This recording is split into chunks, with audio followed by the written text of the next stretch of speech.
ஜீனு என்னது? ஏது? வாங்கிட்டு வந்தேன். எதுக்கு? பாப்பாவுக்கு தான் சத்து இல்லைன்னு சொன்னல, இது சூப்போ இல்லை கிரேவியாக செஞ்சு கொடு. ஓ, ஆட்டுக்காலா? எப்படி செய்யணும்னு பார்க்கலாமா?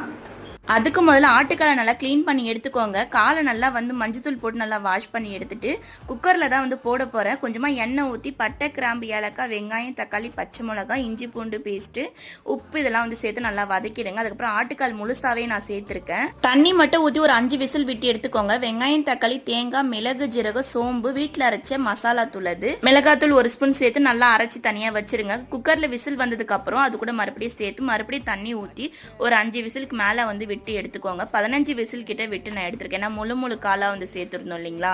இட்லி தான் வந்து ஊற்றிருக்க. சப்பாத்தி செய்யலான்னு பார்த்தா டைம் இல்லை. இப்போதான் கேக்லாம் பாதி இது ரெடி பண்ணி வச்சிருக்கோம். அதனாலே வந்து சிம்பிளாக வந்து சமைச்சாச்சு. இதுவே சூப்பரான டின்னர் இல்லையா. பாப்பாக்கு ஊட்டி விட்டு நானுமே வந்து சாப்பிட்டேன். என் வீட்டுக்கார் கொரியர் கொடுக்க போயிருக்காங்க.